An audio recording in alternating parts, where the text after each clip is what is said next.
설레배 설교 말씀의 본문은 마가복음 10장 46절에서 52절과 사도행전 9장 1절에서 5절까지 말씀입니다. 먼저 마가복음 10장 46절에서 52절까지 받들어 읽겠습니다.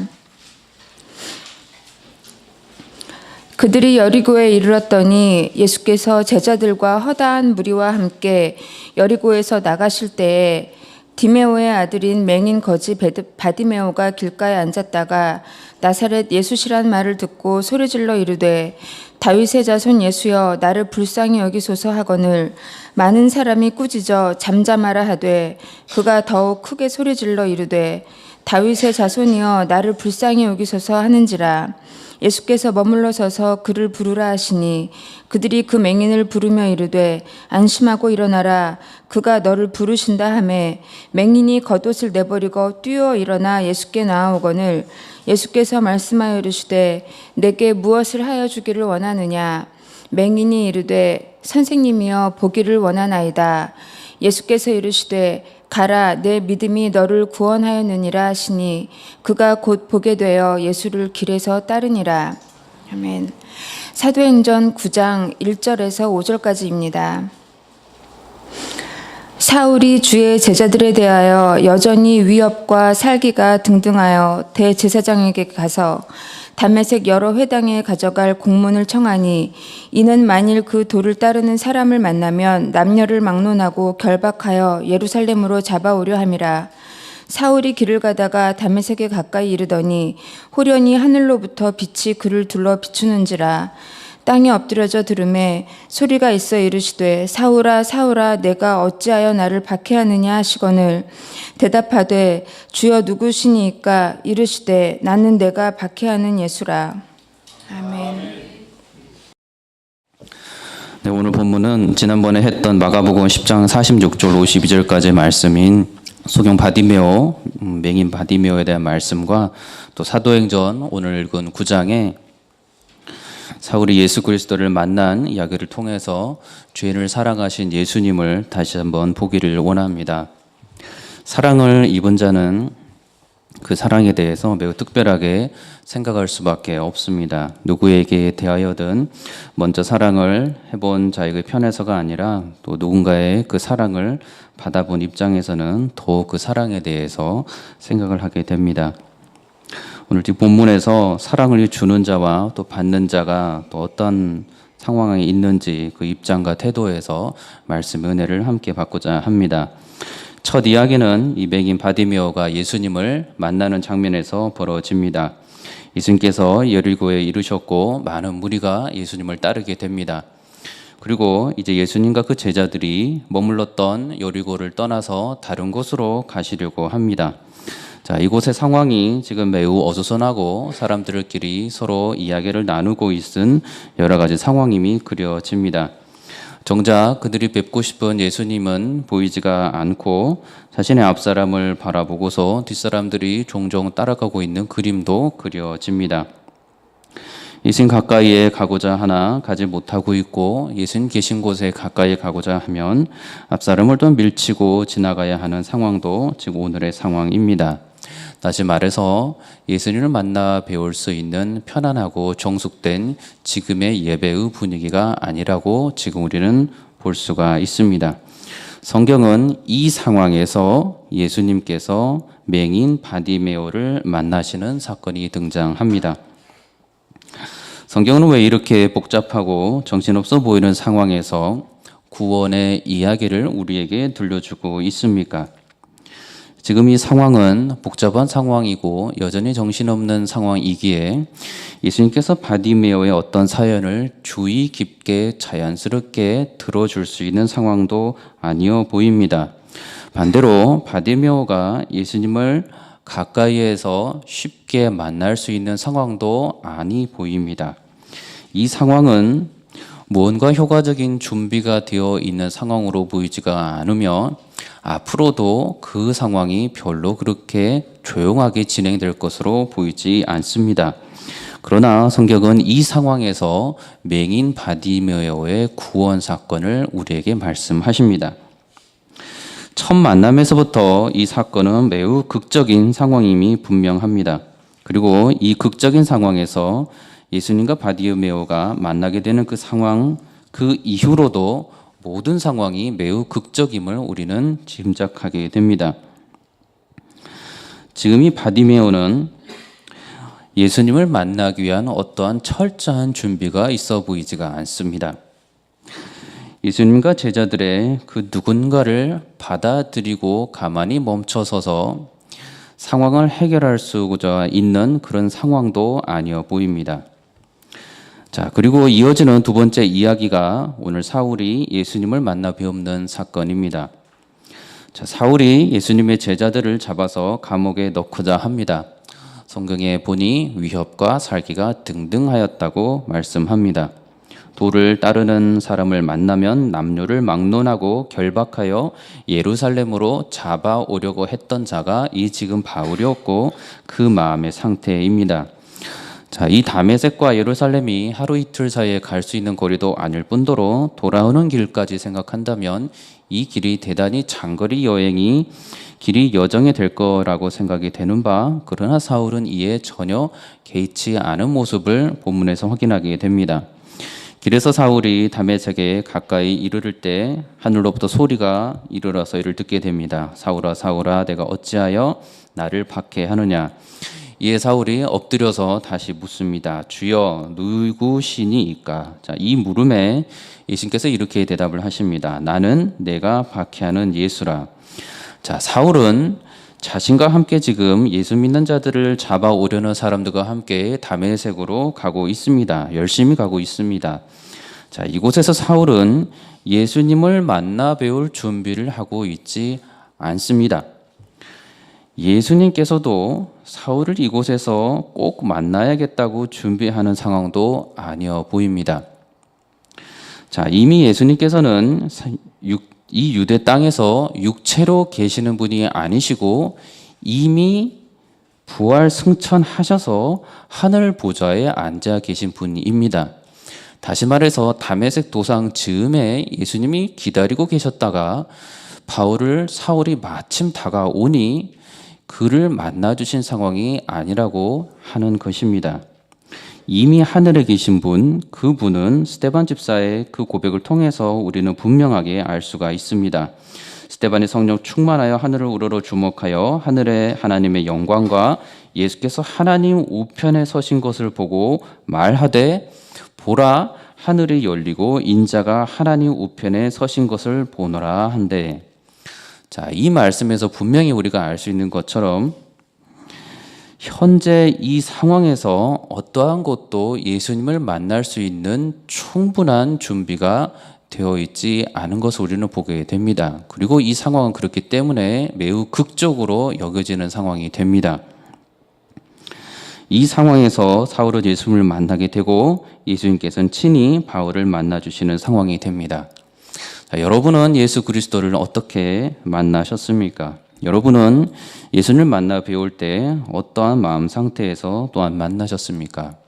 여러분이 예수님께 기도하기를 내가 예수님을 만나 배우고 싶으니 몇 날 몇 시에 어느 장소에서 조용한 가운데 충분히 나만 바라봐 주실 수 있게 무리가 없는 곳에서 나를 만나 주시기 바랍니다 라고 여러분이 기도하시고 예수님을 만나셨습니까?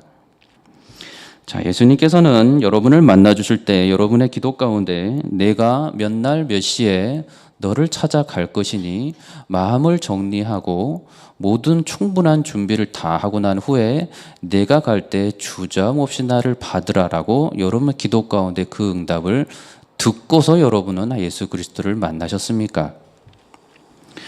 예수님께서 성령을 보내주시겠다는 약속을 분명히 하셨습니다. 이렇게 말씀하십니다. 사도와 함께 모이사 그들에게 분부하여 이르시되 예루살렘을 떠나지 말고 내게서 들은 바 아버지께서 약속하신 것을 기다리라. 요한은 물로 세례를 베풀었으나 너희는 몇 날이 못되어 성령으로 세례를 받으리라 하셨느니라. 예수님께서 지금 제자들에게 성령을 부어주시겠다고 약속을 분명히 하셨습니다. 그러나 예수님께서는 몇 날 몇 시에 충분히 준비된 상태에서 죄를 다 떠난 상태에서 온전히 거룩해진 상태에서 말씀을 다 알고 있는 상태에서 나를 맞이할 준비를 하라라고 말씀하신 것은 아니었습니다. 제자들의 모습은 이렇습니다. 그들이 유하는 다락방으로 올라갑니다. 제자들이 거기 다 모여 있고 여자들도 다 모여 있었습니다. 그리고 성경은 기록하기를 더불어 마음을 같이하여 오로지 기도에 힘쓰더라라고 기록을 하고 있습니다. 더불어 마음을 같이하여 오로지 기도에 힘쓰니라. 바디메오에게도 사울에게도 예수님을 그토록 기다렸고 성령을 그토록 기다리며 기도하고 있었던 그 예수님의 사람들에게도 예수님께서는 그들과 만나 주실 정확한 때와 장소를 미리 알려주시고 어떻게 하시겠다고 말씀하지 않으셨습니다.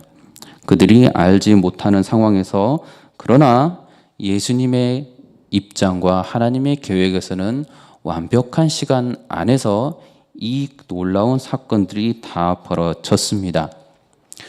우리에게 있어서는 모든 것이 우연적으로 다가오는 시간이고 모든 것이 우연적으로 다가오는 장소이고 내 모든 존재에 있는 것이지만 하나님의 구원의 계획에 있어서는 조금도 우연도 아닌 바로 정확한 그 시각에 하나님의 계획은 반드시 이루어진 것입니다.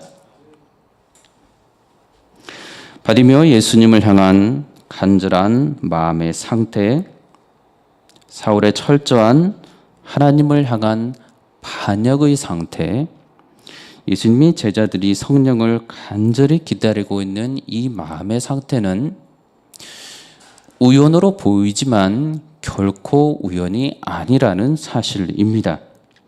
예수님께서 바디메오를 만나시는 그 자리였던 여리고를 지나치시는 그 자리에 바디메오가 있었다는 것이 결코 우연이 아니며 무리 속에서 예수를 간절히 바라보고 그저 지나가는 것이 아니고 자신을 제발 쳐다봐 달라고 간절히 외쳤던 그 외침이 결코 우연이 아닌 것입니다.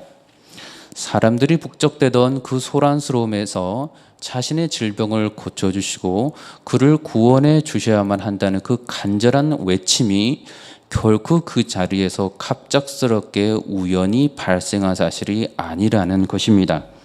사울이 예수님을 만나 배울 때 다메섹으로 가는 그 동안에 마음에 완고함과 추악함과 반역함이 가득했습니다. 그는 그 삶 속에서 바로 그때까지 평생 동안 그렇게 악한 마음을 가져본 적도 아마 없었을 것이고 그렇게 오랫동안 길을 가서 다시 돌아올 만한 신체적으로 무리가 없는 상태도 아니었을 것입니다. 가장 그가 완악하고 또한 그가 오히려 육체적으로는 가장 건강할 때 예수님께는 그를 만나 주셨습니다.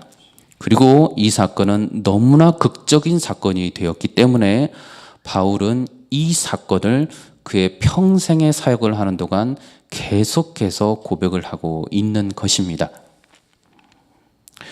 우리에게는 우연으로 보이는 그 사건이지만 하나님께서 누군가를 구원의 길로 일으키실 때에는 결코 그 사건이 우연일 수 없는 매우 간절하고 매우 일어나야만 하고 매우 그 마음이 특별한 상황에끔 만들어 놓으신다는 사실입니다. 예루살렘에서 천부장의 그 허락하에 바울이 먼저 고백하는 장면이 있습니다. 정확하게 그가 이 사건을 기억을 합니다. 내가 이 돌을 박해하여 사람을 죽이기까지 하고 남녀를 결박하여 옥에 넘겼노니 이에 대제사장과 모든 장로들이 내 증인이라. 내가 그들에게서 다메섹 형제들에게 가는 공문을 받아가지고 거기 있는 자들도 결박하여 예루살렘으로 끌어다가 형벌받게 하려고 가더니 가는 중 다메섹에 가까이 갔을 때에 오정쯤 되어 호련히 하늘로부터 큰 빛이 나를 둘러 비침에 내가 땅에 엎드러져 들으니 소리 있어 이르되 사울아 사울아 내가 왜 나를 박해하느냐 하시거늘 내가 대답하되 주님 누구시니까 하니 이르시되 나는 내가 박해하는 나사렛 예수라 하시더라. 그가 받은 이 매우 특별한 경험, 이 경험은 결코 그에게 있어서 우연이 아닌 사실로 그의 평생의 복음 사역을 통해서 분명히 드러난 사실이 되었습니다. 계속해서 그는 이 복음 사역, 이 특별한 사역을, 특별한 경험을 그의 복음 사역 가운데 공중 앞에서, 사람들 앞에서 두려워하지 않고 부끄러움 없이 계속 전하고 있는 것을 확인하게 됩니다. 아그리빠 왕 앞에서도 바울이 말했던 그였고 갈라디아에서도 그가 동일하게 이야기합니다. 내가 이전에 유대교에 있을 때 행한 일을 너희가 들었거니와 하나님의 교회를 심히 박해하여 멸하고 내가 동족 중 여러 연갑자보다 유대교를 지나치게 믿어 내 조상의 전통에 대하여 더욱 열심히 있었다라고 그가 분명히 고백을 하고 있습니다. 예수님을 만나기 위해서 바디메오 경우에처럼 그처럼 되기 위해서 스스로 몸에 상처를 낼 필요는 없습니다. 바울처럼 매우 특별한 상황에서 주님을 만나야 되기 때문에 더 악해지기 위해서 더 악한 짓을 할 필요는 없습니다. 성령을 받기 위해서 제자들이 무시로 기도하였던 것처럼 지금 당장 성령을 받기 위해서, 성령 충만함을 입기 위해서 생업을 다 끊고 골방에 들어가서 기도에 전념해야 할 필요가 없습니다. 지금 성경은 그것을 우리에게 알려주는 것이 아닙니다. 예수 그리스도를 통한 하나님의 구원의 이 사역은 하나님의 편에서 반드시 일어나면, 온전하게 일어나면 신실하게 바로 그 사람에게 일어난다는 사실입니다. 요한복음 6장에서 예수님께서 이렇게 말씀하십니다. 내가 진실로 진실로 너에게 이르노니 내 아버지께서 너희에게 하늘로부터 참떡을 주시니 하나님의 떡은 하늘에서 내려 세상에 생명을 주시는 것이라. 그들이 이르되 주여 이 떡을 항상 우리에게 주소서. 예수께서 이르시되 나는 생명의 떡이니 내게 오는 자는 결코 줄이지 아니할 터이요 나를 믿는 자는 영원히 목마르지 아니하리라. 이러한 예수 그리스도를 만나는 것에 대해서 예수님께서는 계속해서 그 다음에 65절까지 말씀에 계속해서 말씀하십니다. 아버지께서 내게 주시는 자는 다 내게로 올 것이요 내게 오는 자는 결코 내가 내쫓지 아니하리라. 나를 보내신 이의 뜻은 내게 주신 자 중에 내가 하나도 잃어버리지 아니하고 마지막 날에 다시 살리는 이것이니라. 나를 보내신 아버지께서 이끌지 아니하시면 아무도 내게 올 수 없으니 오는 그를 내가 마지막 날에 다시 살리리라. 또 이르시되 그러므로 전에 너희에게 말하기를 내 아버지께서 오게 하여 주지 아니하시면 누구든지 내게 올 수 없다 하였노라 하시니라. 예수님께서 친히 바디메오의 사건, 사울의 사건, 성령 강림을 통해서 예수님의 제자들과 사람들이 예수님을 정말로 만나게 된 사건, 결코 우연이 아니고 반드시 그의 자녀를 찾으셔서 구원하시는 하나님의 완벽한 섭리와 계획 가운데 반드시 일어나야만 했던 사건임을 우리에게 알려주고 있는 것입니다. 그러니 이 구원을 내가 이루기 위해서 내 모든 육체적인 그 무엇, 내 마음의 무엇을 통해서 먼저 다가갈 필요는 없는 것입니다. 먼저 우리가 주 앞에 믿고 따라야 할 것은 하나님의 구원의 계획은 반드시 이루어지며 하나님께서 택하신 자를 살리시는 그 구원의 역사는 반드시 하나님의 온전하시고 완벽한 뜻과 계획과 시기 가운데 일어난다는 사실을 믿는 것입니다. 이 사실을 믿는 것은 오직 아버지 하나님께서 주시는 믿음 안에서만 가능합니다. 생명을 살리시는 구원 계획이 반드시 일어날 것이라고 믿는 것은 성령 하나님께서 우리에게 주시는 믿음 안에서만 가능합니다. 구원의 긴박감, 여전히 믿지 않는 사람들이 여전히 많은 이 땅에서 하나님께서 당신의 사랑하시는 자녀들을 한 사람도 빼놓지 아니하시고 주의 사람들을 반드시 구원하실 것이라는 이 믿음은 내가 이룰 수 있는 것이 아니고 내가 무언가를 하여 조금씩 앞당길 수 있는 것도 아니고 내 죄악으로 그 뜻을 늦출 수 있는 것도 아니고 하나님 뜻 가운데 반드시 일어난다는 그 믿음으로 우리가 이 구원을 바라보고 있는 것입니다. 여러분이 받은 구원 또한 그렇게 일어난 구원이고 앞으로도 하나님께서는 택함 받은 자녀들을 하나님의 편에서 반드시 믿음 가운데 우리가 있을 때 하나님 뜻 가운데서 반드시 이루어 날 것입니다. 사도 바울이 자신의 사도됨을 이렇게 이야기합니다. 갈라디아서 1장 15절에 그러나 내 어머니의 태로부터 나를 택정하시고 그 은혜로 나를 살리셨다. 하나님의 그 택하심에 대해서 다른 그 바울과 같은 그리스도인들은 계속해서 여러 번 이야기합니다. 세상의 약한 것들을 하나님께서 택하사 강한 것들을 부끄럽게 하려 하셨다. 에베소서 1장에서는 창세전에 그리스도 안에서 우리를 택하사 우리로 사랑 안에서 흠이 없게 하려 하셨다. 고린도서 3장에서는 너희는 하나님이 택하사 거룩하고 사랑받는 자처럼 긍휼함과 자비와 겸손과 온유와 오래 참으로 옷을 입으라.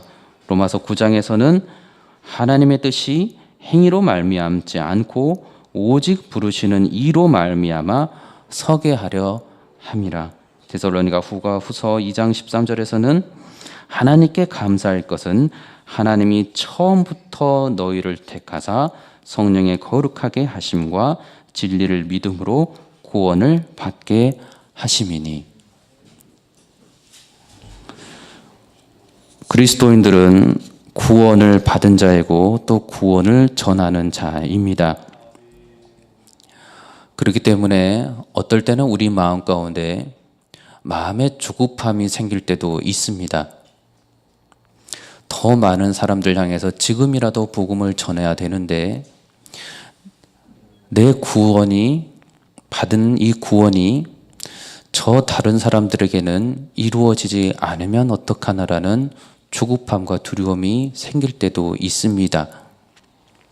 거룩한 열심으로 복음을 향해 살아가지만 하나님께서 혹시 북한의 저 남은 자들을, 중국의 저 남은 자들을, 태국의 저 남은 자들을 택하지 않으시면 어떡하지? 라는 마음이 들 수도 있습니다.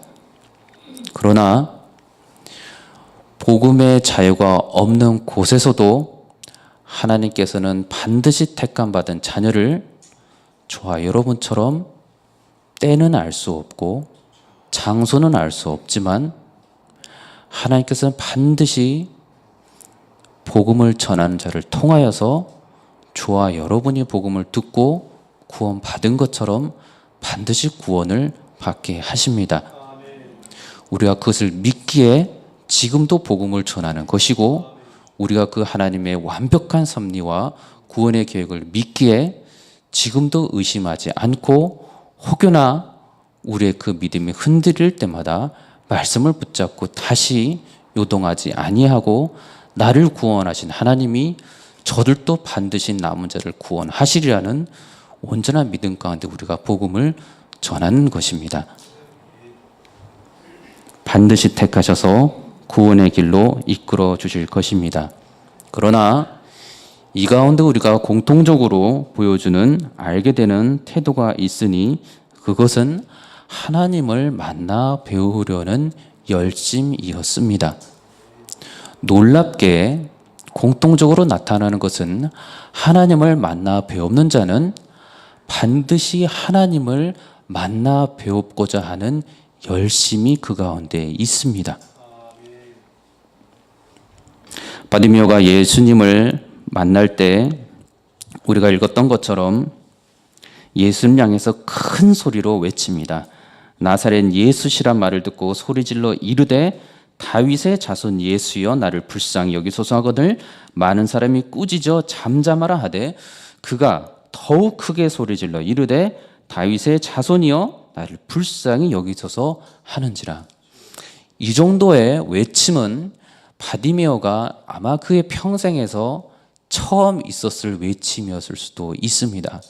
이 정도로 간절하게 예수 그리스도를 바라보는 이 외침은 이 시간이 정말로 그에게 있어서 처음이었을 순간이기도 할 것입니다.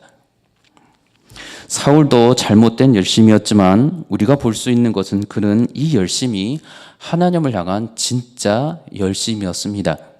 비록 그들이 거짓된 열심과 거짓된 진리에 속고 있었지만 그가 보였던 이 열심은 진짜 열심이었던 것이 거짓된 외식하는 것이 아니었던 것이 사울이 예수님의 책망하시는 소리를 들었을 때 그가 이 책망하는 소리에 엎드립니다. 그리고 두려워합니다. 그리고 이후에 예수님을 말씀을 따라서 하나님 사람이었던 그 아나니아를 기다려서 그에게 안수를 받을 때 회개하고 세례를 받습니다. 하나님을 정말 사랑하고자 했던 그 마음이 꼭 그렇게 되어야만 했던 것은 아니었던 것을 우리는 확인하게 되지만 적어도 그의 삶에서 하나님을 향한 열심은 진짜였음을 우리는 알 수가 있습니다. 그렇기 때문에 하나님께서 나타나셔서 그로 하여금 네가 박해하는 예수라고 했을 때 그가 회개하고 돌이킬 수 있는 그의 마음이었을 수가 있는 것입니다. 예루살렘에서 기도하던 그 사람들 마음을 같이하여 오로지 기도에 힘썼습니다. 간절히 예수님께서 보내주시겠다고 약속하신 그 성령을 그때만큼 간절히 구했던 적은 그 제자들의 삶 속에 없었습니다. 그러나 그들은 구원을 받을 때 놀랍게도 공통적으로 나타났던 하나님을 찾고자 하고 그리스도를 만나 배우고자 하는 간절함이 그들에게 있었습니다. 그렇기 때문에 그때 예수님께서 책망하시고 그때 성령께서 우리 죄를 들추시고 그때 온전한 구원, 유일한 길이 예수 그리스도밖에 없다고 말씀하시고 깨우쳐 주실 때 순종하고 회개하고 주님 앞으로 돌아올 수가 있었습니다. 하나님의 택하신 자들은 그렇기 때문에 열심을 내게 됩니다. 성령이 임한 자들, 하나님을 만난 자들, 그리스도 안에서 참된 그리스도인이 된 자들, 그는 결코 나태할 수 없으며 불순종할 수 없으며 무기력한 자가 될 수가 없습니다. 무엇인가 반드시 해야만 하나님의 기뻐하시고 예수님의 사랑받는 자녀가 되는 것은 아니지만 반드시 하나님께서는 그의 마음을 열심을 내게끔 하시고 충성을 다하게끔 그 마음을 주신다는 것입니다. 그리스도를 구원자를 믿고 따를 때 성령 안에서 분명하게 나타나는 태도가 바로 이러한 열심이며 충성입니다. 마태복음 24장에 충성되고 지혜 있는 종이 되어라는 말을 예수님께서는 하셨습니다. 25장에서 그 주인이 이르되 잘하였도다 착하고 충성된 종아. 누가복음 16장에서는 지극히 작은 것에 충성된 자는, 고린도전서 4장 2절에서는 바울도 고백하는 바가 맡은 자에게 구할 것은 충성이니라. 이것이 공통적으로 나오고 있는 고백들이며 예수님께서 우리에게 알려주시는 것입니다. 성령의 열매는 사랑과 희락과 화평과 오래 참음과 자비와 양성과 그 다음에 나오는 것은 충성입니다. 디모데전서에서도 나를 능하게 하신 그리스도 예수 우리 주께 감사함은 나를 충성되이 여겨 내게 직분을 맡기심이라고 말씀합니다. 열심을 내야 그리스도를 만날 수 있는 조건은 아니지만 참 그리스도인은 하나님의 말씀 앞에서 주의 말씀을 순종하고자 더욱 열심을 내게 되어 있으며 목숨까지도 아끼지 아니하고 주의 말씀을 복음을 예수 그리스도를 전하기를 그렇게 충성되는 삶을 살게 된다는 것입니다. 여러분의 삶을 돌이키실 때 여러분은 어떠한 충성된 삶을 살고 계십니까? 충성이 구원을 위한 필수 조건은 아니지만 그리스도인에게 성령이 이반자에게 나타나는 반드시 나타나는 모습일진데 여러분 삶 속에서 어떤 충성을 그리스도께 보이고 있습니까? 충성은 처음부터 하나님의 것입니다. 열심과 충성, 하나님으로부터 나오는 것이며 성령의 열매이며 예수님께서도 친히 그러한 모습으로 살아가신 분입니다. 요한계시록에 나오는 말씀에 또 충성된 증인으로 죽은 자들 가운데에서 먼저 나시고 땅의 임금들의 머리가 되신 예수 그리스도라라고 고백합니다. 요한계시록 3장 14절에서는 충성되고 참된 증인이시오 하나님의 창조의 근본이신 이가 말씀하신다라고 알려주십니다. 하나님께서는 그러나 아무런 의미도 없이 택하시고 구원하십니까? 하나님께서는 성령을 입은 자에게 충성을 보여주시기에 계속해서 열심을 내고 목숨까지 아끼지 않은 충성을 바치라고 강요하시는 것입니까? 하나님께서는 예수 그리스도를 이 땅에 보내주셨습니다. 십자가에서 예수께서 친히 자녀들의 죄악을 정말로 담당하시고 다 단번에 해결하시고 돌아가시게끔 하셨습니다.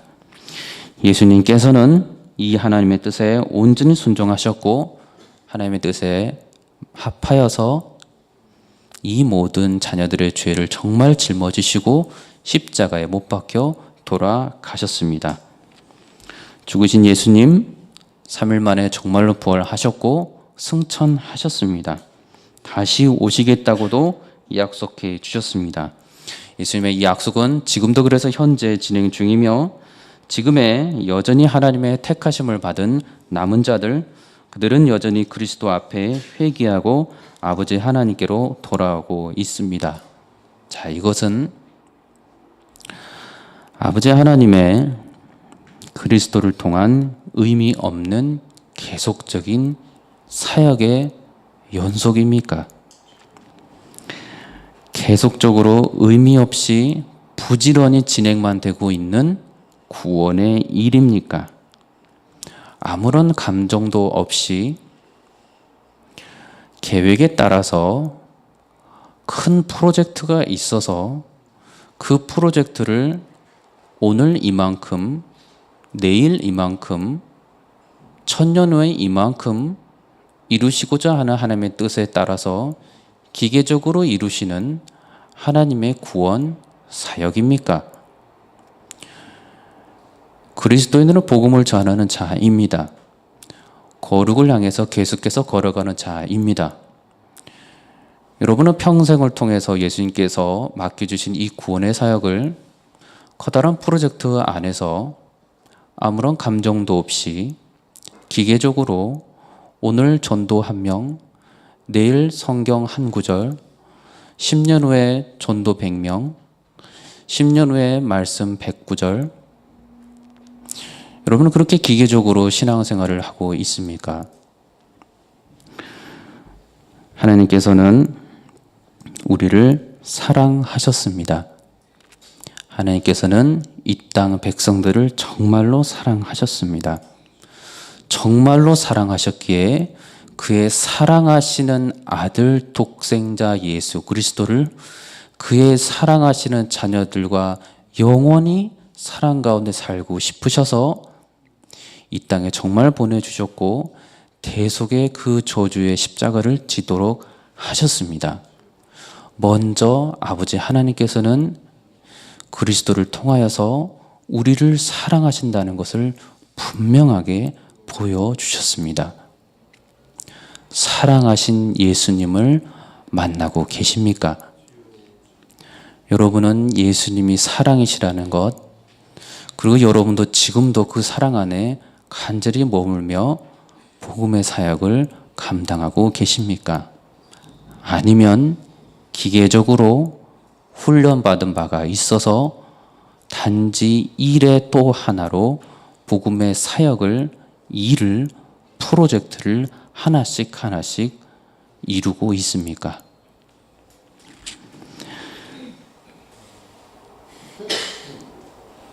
요한복음 3장 16절에 하나님이 세상을 이처럼 사랑하사 독생자를 주셨으니 이는 그를 믿는 자마다 멸망하지 않고 영생을 얻게 하려 하심이라 라고 말씀합니다. 로마서 8장 32절에 자기 아들을 아끼지 아니하시고 우리 모든 사람을 위하여 내주신 이가 어찌 그 아들과 함께 모든 것을 우리에게 주시지 아니하겠느냐. 그리고 그 다음에 나오는 구절입니다. 누가 우리를 그리스도의 사랑에서 끊으리요? 환난이나 곤고나 박해나 기근이나 적신이나 위험이나 칼이냐? 그러나 이 모든 일에 우리를 사랑하시는 이로 말미암아 우리가 넉넉히 이기느니라. 주 예수 그리스도 안에 있는 하나님의 사랑에서 다른 어떤 피조물이라도 끊을 수 없느니라. 사랑에 대해서 계속해서 성경은 말씀합니다. 하나님의 구원 사역, 구원의 경륜, 심판이 있을 것입니다. 우리를 너무나도 사랑하시기 때문에 이 모든 일이 시작이 되었고 앞으로도 그럴 것이고 영원히 하나님의 사랑이 있기 때문에 우리는 그 나라에서도 지금보다도 더 귀한 부활의 몸을 입은 상태에서도 영원히 아버지 하나님께서는 우리를 사랑하여 주실 것입니다. 그 사랑을 잊기에 우리는 주님 안에서 충성할 수 있으며 봉사할 수 있으며 섬길 수 있으며 낮아질 수 있으며 더욱더 예수 그리스도의 십자가의 그 길을 마땅히 걸어갈 수가 있습니다. 예수 그리스도, 아버지 하나님께서 그리스도를 통하여 보여주신 나 같은 죄인을 정말로 용서하여 주신, 내 죄를 정말로 용서하여 주신, 그래서 죄의 종에서 의의 종으로 우리를 인도하여 주신, 그래서 예수님의 그 거룩하신과 같이 감히 저희 같은 죄인이 아버지 하나님의 거룩함처럼 우리 또한 거룩한 사람으로 살아가도록 하여 주신 이 모든 것이 아버지 하나님의 사랑 때문에 가능합니다. 저 여러분들은 아버지 하나님의 사랑을 그리스도 안에서 분명하게 입은 자입니다. 사랑하시기 바랍니다. 내가 아버지 하나님의 사랑을 알기에 복음을 전하는 자가 되시길 바랍니다. 내가 그리스도의 사랑을 알기에 죄를 짓지 않는 자가 되시길 바랍니다.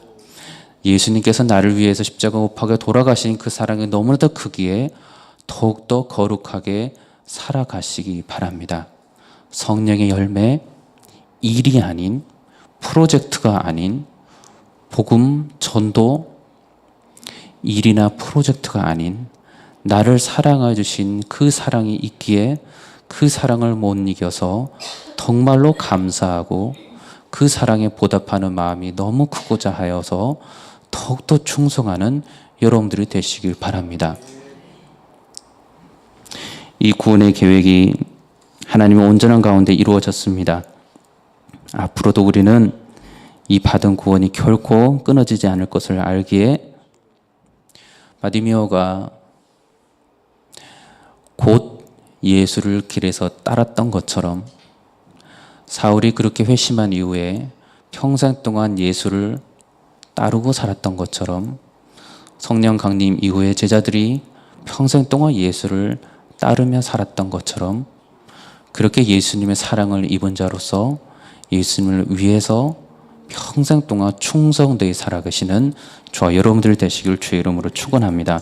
기도하겠습니다. 거룩하신 아버지 하나님, 우리가 무엇이길래 저희 같은 죄인들의 죄를 용서하여 주시고 사랑하여 주시고 또 영원히 사랑해 주시는 그 모든 증표를 그리스도를 통하여 보여주십니까? 하나님, 우리가 그리스도 안에서 거룩하게 살다가 이 거룩이 도대체 어디서부터 왔는지를 잊지 아니하는 저희들이 되게 하여 주시옵소서.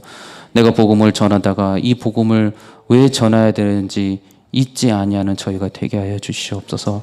내가 주님께 기도하다가 내가 왜 기도를 해야 되는지를 잊지 아니하는 저희들이 되게 해 주시옵소서. 나를 사랑하사 나를 위하여 십자가에 못 박혀 돌아가신 예수 그리스도의 사랑을 언제나 기억하고 아버지 하나님의 무한하신 사랑을 기억하며 주께서 택하신 자들은 나를 구원하셨던 것처럼 반드시 주님의 뜻에 때 시기와 장소에 조금도 흔들림 없이 반드시 이루어질 것을 믿고 언제나 저희들은 복음을 전하는 자로서의 삶을 살아가는 축복을 저희 가운데 허락하여 주시옵소서. 감사드리며 생명의 주인 되신 예수 그리스도 이름으로 기도드리옵나이다. 아멘.